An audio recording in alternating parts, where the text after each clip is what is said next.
സാക്ഷാത് പരബ്രഹ്മ തസ്മൈ ശ്രീ ഗുരവേ നമഃ. ഓം ശ്രീ സായിരാം.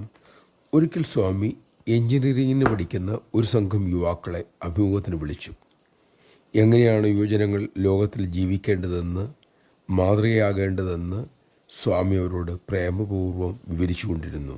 അവരെല്ലാവരും തന്നെ ആദ്യമായി പാർട്ടിയിൽ വരുന്നവരുമാണ്. സ്വാമി അങ്ങനെ സംസാരിച്ചു കൊണ്ടിരിക്കെ 4 മണിയായി. ചുവരിലെ ക്ലോക്കിൽ നിന്നും സംഗീതമുയർന്നു. മണിയടിക്ക് പകരം സമയം അറിയിക്കുന്നത് അതിൽ അങ്ങനെയായിരുന്നു. സംസാരിക്കുന്നതിനിടയിൽ മറ്റൊരു ശബ്ദമുണ്ടായത് സ്വാമിക്ക് ഇഷ്ടമായില്ല. ഭഗവാൻ ഉടൻ തന്നെ കൈ ഉയർത്തി പറഞ്ഞു, സ്റ്റോപ്പ്. ആ നിമിഷം ശബ്ദം നിലച്ചു. സ്വാമി സംസാരം തുടർന്നു. പക്ഷേ യുവജനങ്ങൾ സ്തബ്ധരായി. ആ സംഭവം അവരുടെ മനസ്സുകളെ ഇളക്കിമറിച്ചു. അവരുടെ ബുദ്ധിക്കും അറിവിനും ഒരു വെല്ലുവിളിയായി ഈ സംഭവം മാറി.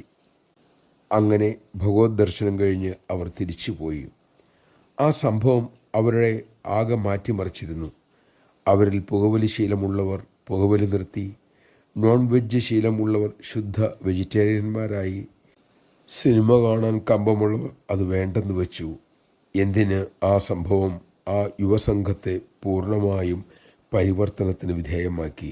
ജയ് സായിരാം.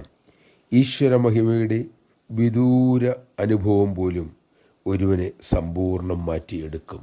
അതുതന്നെയാണല്ലോ ഭഗവത് മഹിമയുടെ മഹിമയും കഴിവും.